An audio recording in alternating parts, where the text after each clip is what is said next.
flute duet. They are flautists. Don't you like that word? Flautist? Just say that once. It'll make you feel better. I don't usually take attendance in worship, but I wonder if Velma Ellsworth is here this morning. Is Velma here? Well, you won't tell her, of course, that I mentioned this, will you? But Friday was her 97th birthday. She is the senior member of our congregation and lives at the Presbyterian Homes, and we're just delighted for her. She's a sweet lady, prays for us, and is not able to be out too often, but she thought she might make it today. She's been recovering from a broken hip. Among the modern New Age inventions that you and I live with every day are answering machines. We neither have an answering machine nor a microwave oven, which makes our children convinced that we are the only family in America so disadvantaged. But I call many homes and often get answering machines.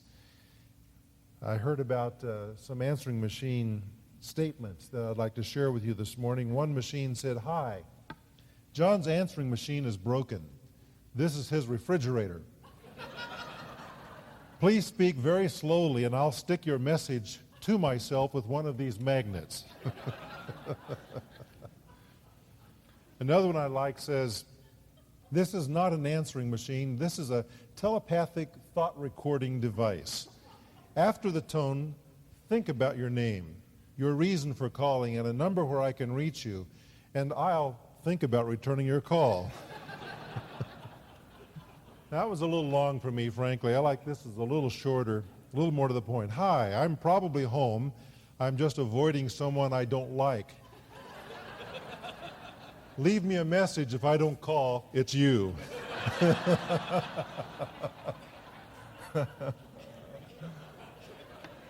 I don't know about you, but sometimes listening to the long statements on the answering machines, and usually a verse of Star Spangled Banner, and then the beep, beep, beep, beep, beep, you feel like you could apply for Social Security while you're waiting to leave your message. Of all the things that I enjoy doing, waiting is not one of them. You can ask my wife. If I go to the store and stand in a line, it is the line that will have the most problems at the cash register. Someone's check will not go through. There will be a problem with the credit card. The price won't be on the item. So I'll switch to the next line, and the problem switches to the next line. Do you have the same experience? We don't like to wait. We don't like to wait on our computers to download things off the internet. We don't like to wait for our computers to even turn on. We are a busy people. We don't like to wait. And yet waiting seems to be one of God's favorite means to teach us lessons. Paul waited for 2 years in a jail in Caesarea for his legal proceedings to proceed. 2 years of the apostles' life in jail. The apostles waited in Jerusalem for the coming of the Holy Spirit. As a teenager, David was anointed by Samuel to succeed Saul as the king, but he waited until he was 30 before it happened.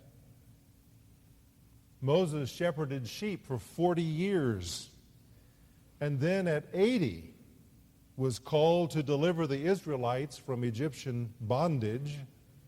The desert was his waiting room.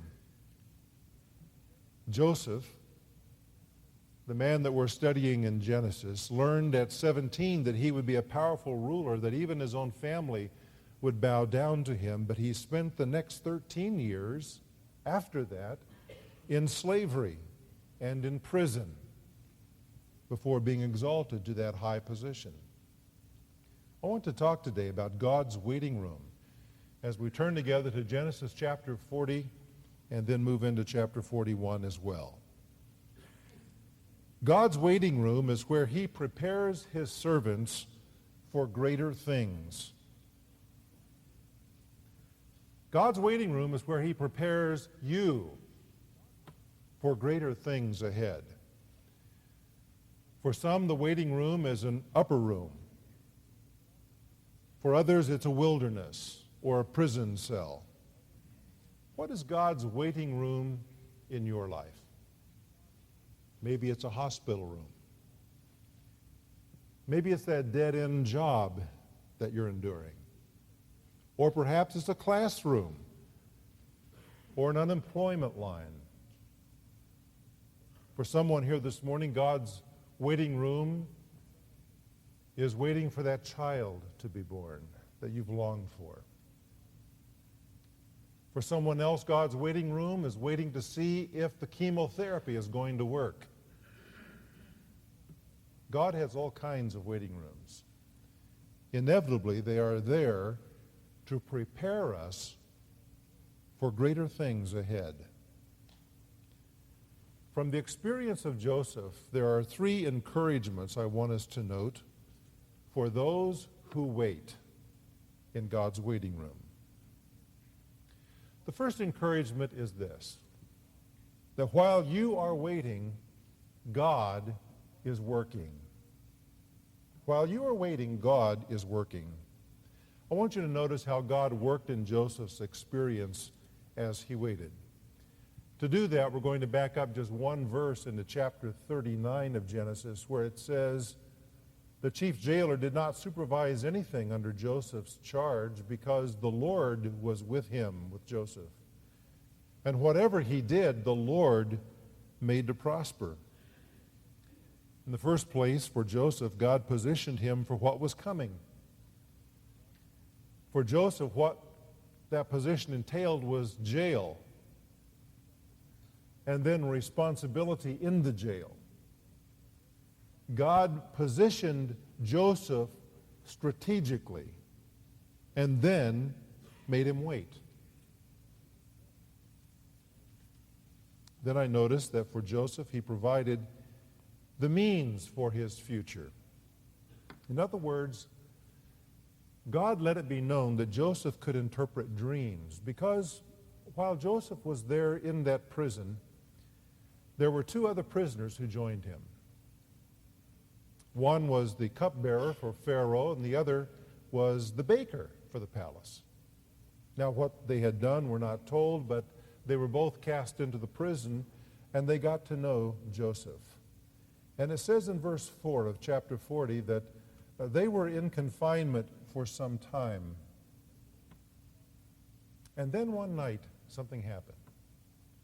Both of these men had a dream.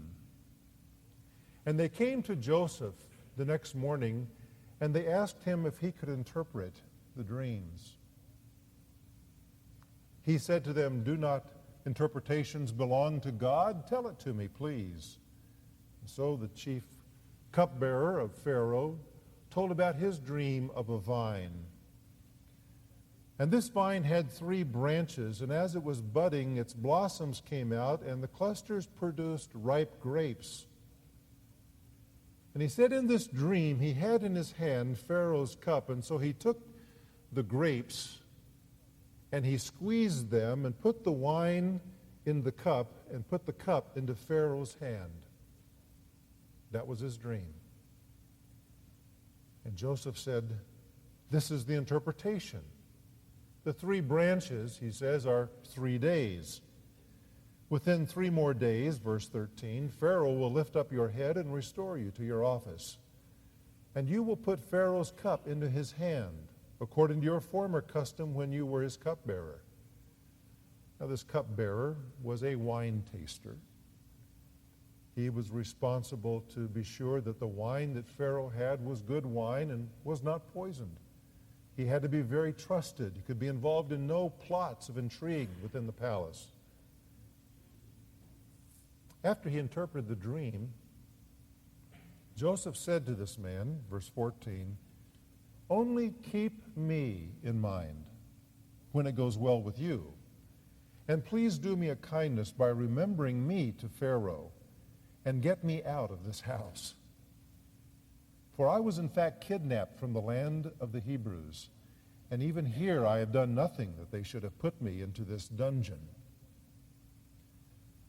And so Joseph asks the man to remember him to Pharaoh.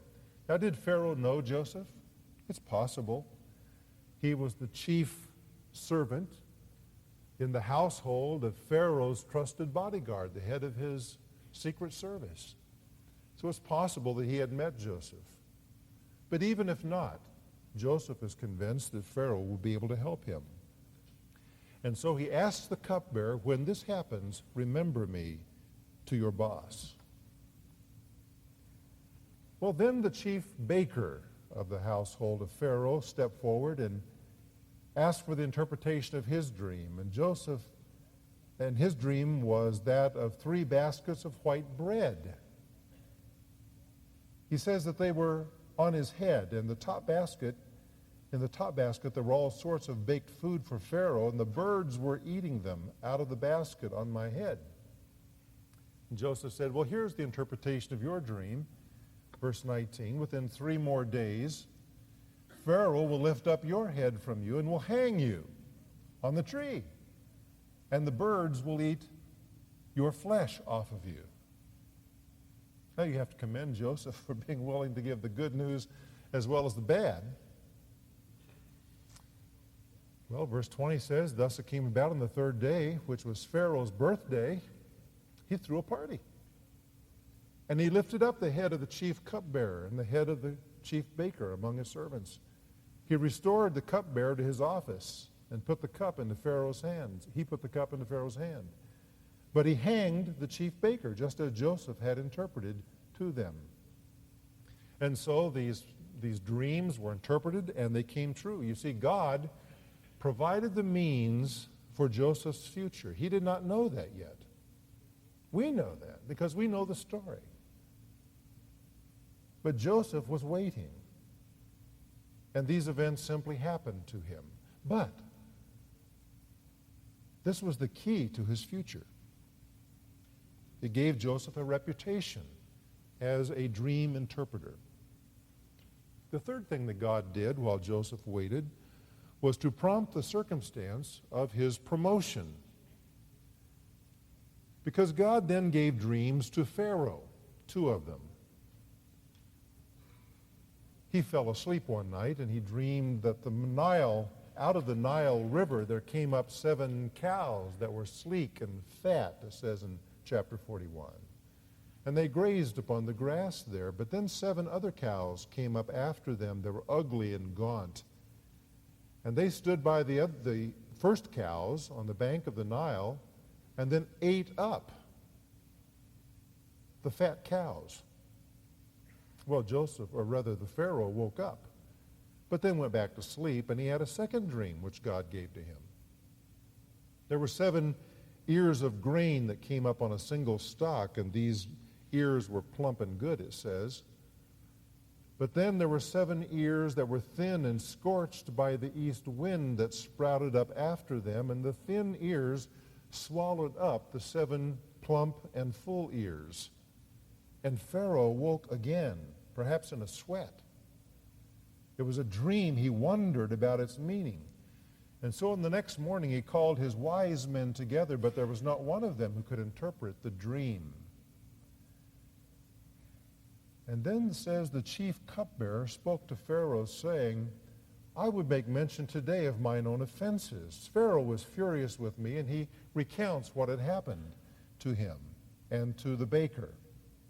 And he says in verse 12, now a Hebrew youth was with us there in the prison, a servant of the captain of the bodyguard, and we related them to him, and he interpreted our dreams for us. To each one he interpreted according to his own dream, and it came about that just as he interpreted for us, so it happened. He restored me in my office, he hanged him. And so Pharaoh sent and called for Joseph. And he was hurriedly brought, he was cleaned up and taken into Pharaoh's presence. And Pharaoh had a dream. Had Joseph interpret his dreams for him.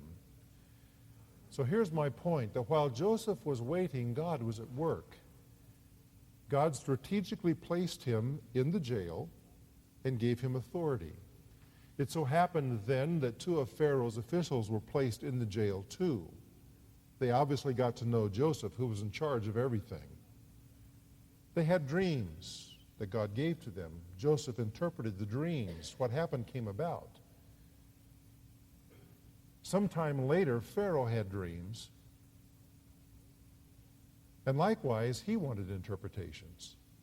And Joseph's reputation came to the mind again of this cupbearer, and Joseph came to the attention of Pharaoh. You see, in all of these events, God is at work.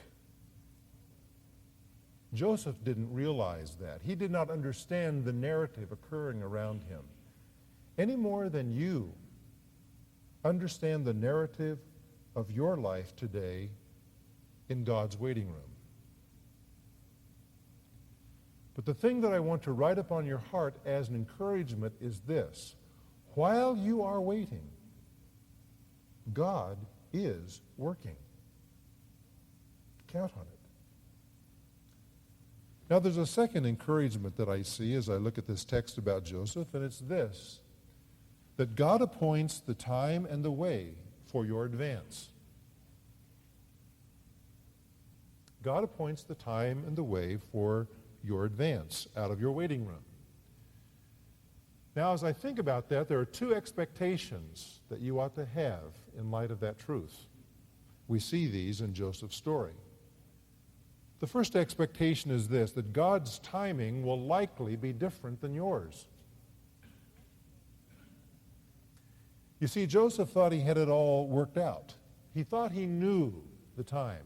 And that was when the cupbearer was going to go back into Pharaoh's presence. And so he asked the cupbearer to remember him to Pharaoh. But it says in verse 23 of chapter 40, the cupbearer did not remember Joseph, but forgot him. Joseph had the time all figured out, but it wasn't God's time. When you are in the pain of waiting, and waiting, and waiting, and you think you have the timing worked out and it doesn't work, the disappointment can be severe. And you are tempted to ask yourself, well, what is going on in my life? And where is God anyway? Maybe Joseph asked that question. We're not told that he did. But God's timing will likely be different than your timing.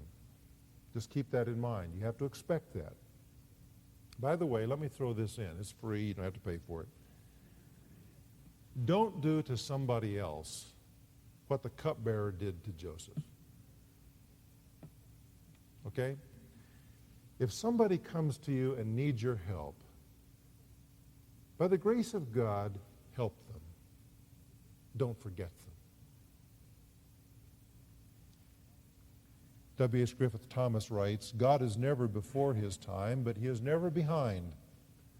The clock of divine providence keeps strict time and has never been known to vary in one direction or the other. Joseph thought he had the time all worked out, but God's time was 2 years yet down the road. 2 full years. Verse 1, chapter 41. Now it happened at the end of 2 full years that Pharaoh had a dream. This is God's time. Now we read over that. 2 years. How long is 2 years? If you're in a waiting room, 2 years can be eternity. Joseph was in jail. And these may have been the 2 longest years of his life. And the waiting room that you're in today may seem like the longest period of your life, too. Don't despair. You need to expect that God's timing will likely be different than yours. There's a second expectation that you need to keep in mind, and that is that God's way will surely be better than yours. Have you ever been saved from what you prayed for? Has God ever spared you from what you thought was the best, what you wanted? He has me, and I'm grateful for it. I wasn't at the time, but I am now with hindsight. God did an extraordinary thing here. God's way was far better than Joseph could have planned out. His ability was recognized in the court. He gave his interpretation to Pharaoh. Pharaoh's dream involved an interpretation in which there would be 7 years of plenty in Egypt and then 7 years of famine. And after giving the interpretation to Pharaoh, Joseph goes on to give him a plan. In verse 34, verse 33, he says, "Now let Pharaoh look for a man discerning and wise and set him over the land of Egypt. Let Pharaoh take action to appoint overseers in charge of the land, and let him exact a fifth of the produce of the land of Egypt in the 7 years of abundance." Joseph's plan is, Pharaoh, you need to increase taxes by 20%. Thankfully, there wasn't a Congress in that day. It would never have gotten through. But Pharaoh took this advice. He says, "Let them gather all the food of these good years that are coming and store up the grain for food in the cities under Pharaoh's authority, and let them guard it, and let the food become as a reserve for the land for the 7 years of famine which will occur in the land of Egypt, so that the land may not perish during the famine." Well, Pharaoh liked the idea, and he said to his servants, "Can we find a man like this, in whom is a divine spirit?" Or perhaps better it reads, "in whom is the Spirit of God?" And so he said to Joseph, "Since God has informed you of all of this, there is no one so discerning and wise as you are." Look at the extraordinary thing that God did. Not only did he bring Joseph to the attention of Pharaoh, he gives to Pharaoh discernment to see the ability of this young man who's now 30 years of age. And so Pharaoh appoints him basically as vice Pharaoh. He gives him authority over all of the land of Egypt, verses 40 through 44, to carry out this plan that Joseph himself has suggested. And beyond that, it says in verse 45 that Pharaoh gave to Joseph a wife.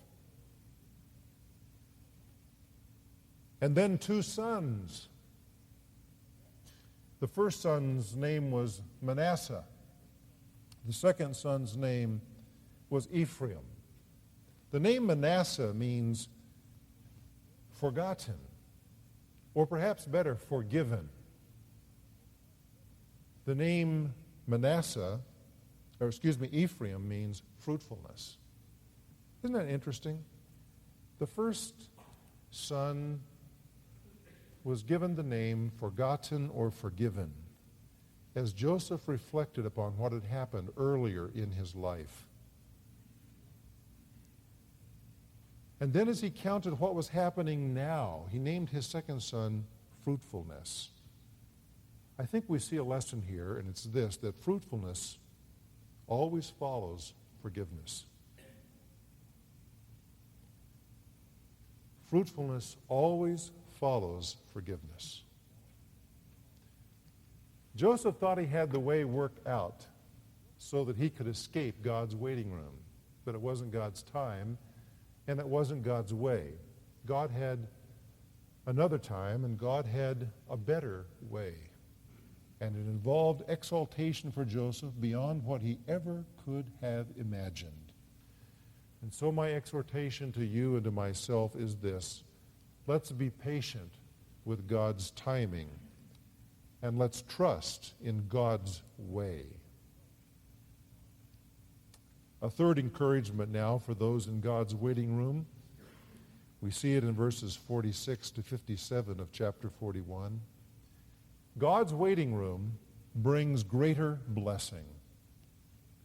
Joseph managed the national resources to save Egypt from the ruin of the 7 years of famine. But so great was the abundance that they were able also to sell food to other nations who also were passing through famine. You see, the blessing of Joseph's interpretation, his suggestion, and his administration went far beyond just Egypt. It reached into the surrounding nations as well. God had something more in mind, however, than just this. For there is an incredible turn in the plot of Joseph's life just at this point that involves his father and his brothers. And we see that hinted at beginning in verse 1 of chapter 42. Now Jacob saw that there was grain in Egypt. And we pick up the story later regarding what's going to happen. But my point is this, that God's waiting room brings greater blessings. You and I cannot possibly foresee how our experience of waiting will fit into God's larger purposes.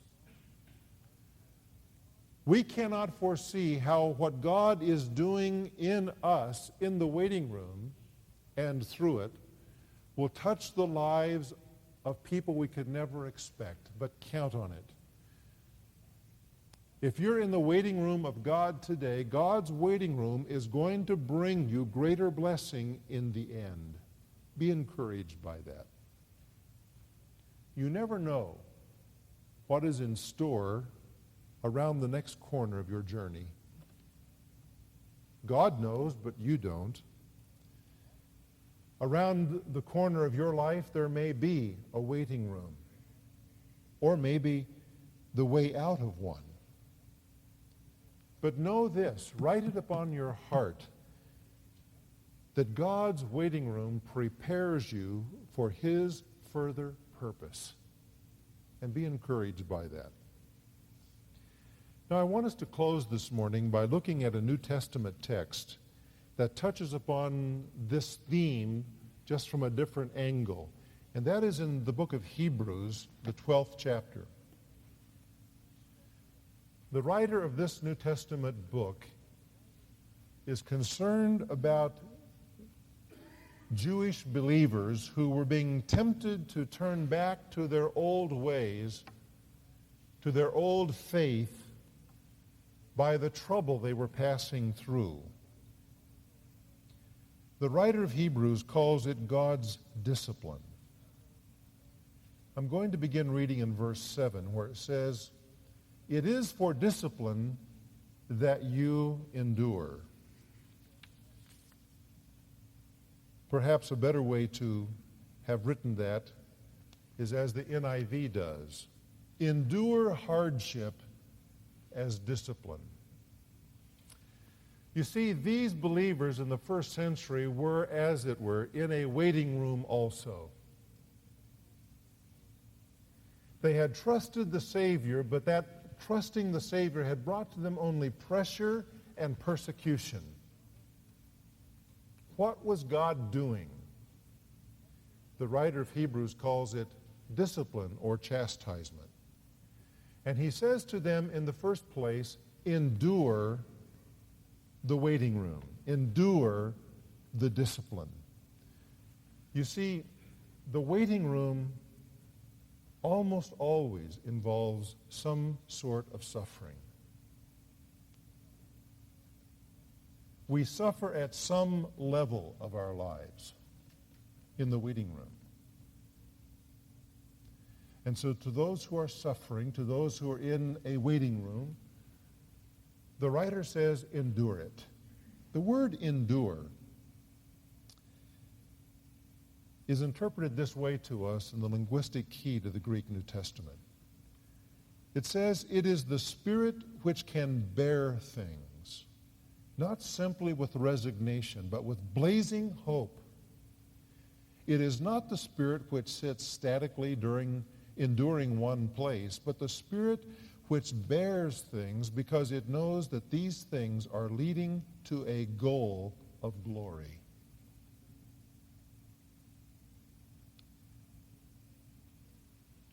You there in your waiting room, I want to exhort you, as does the writer of the book of Hebrews, endure the waiting room. Not with resignation, but with hope that what you are experiencing in your waiting room is going to lead you to glory. Endure the discipline.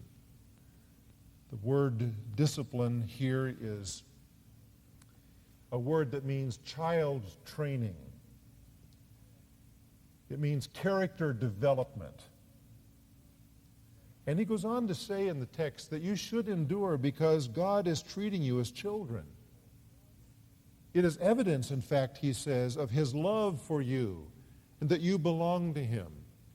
He acknowledges that waiting rooms may not be pleasant for the moment, but they are geared for the development of our character, for our holiness, which he says will be evidenced in our lives in righteousness that brings peace. And so he says, endure it. And the second thing that he says in our waiting room, verses 12 and 13, is renew your strength. The way he puts it is, strengthen the hands that are weak and the knees that are feeble. And you get the picture of someone who's just like this. You know, they're just worn out, as we all get in our waiting rooms. We just feel like collapsing. We can't take it anymore. And what he says is, strengthen those hands and those knees. Renew your strength in the waiting room. Be strong in the Lord. Jeff Kemp was an NFL quarterback for 11 years. He gave a speech at Hillsdale College a few months ago entitled Rules to Live By On and Off the Playing Field. Jeff is now the leader of the Washington Family Council, the executive director of it. He's a born-again Christian. And as he spoke to this college campus, he talked to them about what he had learned on the field. He doesn't talk too much about God, but certainly Christian principles are throughout the speech. One of the things that he talks about learning in those early years of his experience as a new quarterback in the NFL is humility. He talks about finally being able to join the Los Angeles Rams in 1981, where he was designated as a fifth-string quarterback. He was told that it was a 50-to-1 shot that he would even survive the training camp. Rookies were ordered to be there a week early, and so he was. There were dozens of men, rookies, who were competing just for the few slots that were open on the team. He says in the speech, after 2 days, a young boy approached me as I was walking off the field. He asked if he could carry my helmet to the locker room. It was a long way, but I said, sure, I think you can handle that. The next morning, he showed up before practice and offered to carry my helmet and shoulder pads. And he was there again after practice, offering the same service. So it went for the rest of the week. On the last day, as we were departing the field, my young assistant said, Jeff, can I ask you a question? I thought for a moment, he says to myself, this is my first fan. He's going to ask me for my autograph. He then inquired, Jeff, when do the good football players come to camp?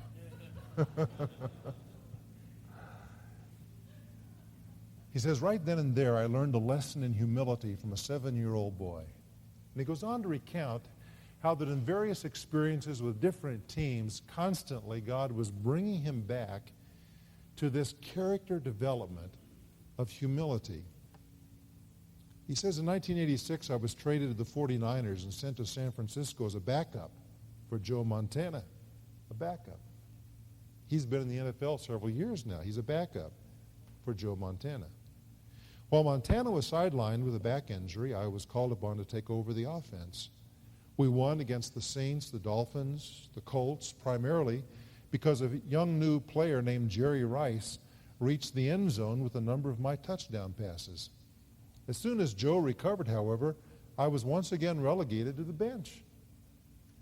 At about the same time, I received a fan letter that read, "Dear Jeff, as Joe Montana returns, you'll probably feel like you were shoveled off to the side. Well, just remember, Joe Montana is the greatest quarterback to ever play the game. You should feel lucky to have even played on his team." And then he says the author went on in another paragraph to sing Joe Montana's praises and then closed with this P.S. "You're not as bad as some people might say."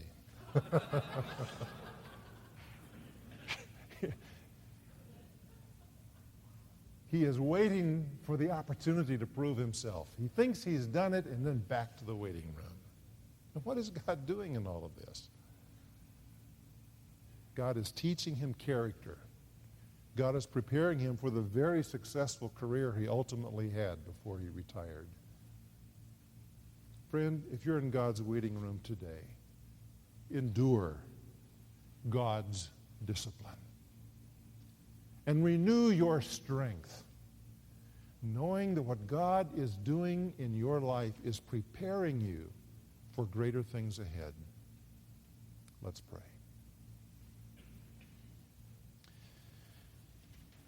Father, I pray for every one of us today who senses himself or herself to be in a waiting room of some sort. We confess to you that we don't like to wait. It is against our nature, Lord. And we live in a culture that does not value slowing down. And therefore we often fret. And sometimes we get angry and we doubt. Forgive us. Today we would accept the exhortation of the writer of Hebrews and determine in our hearts to endure your character development in our lives and to strengthen ourselves in the promises of God. And may we learn from the narrative of Joseph's life today that you know what you're doing. And that when you put us into a waiting room, it's always so that in the end you may bless us in some greater and perhaps unexpected way. In Jesus' name I pray. Would you stand with me, please, with your head bowed and sing this chorus?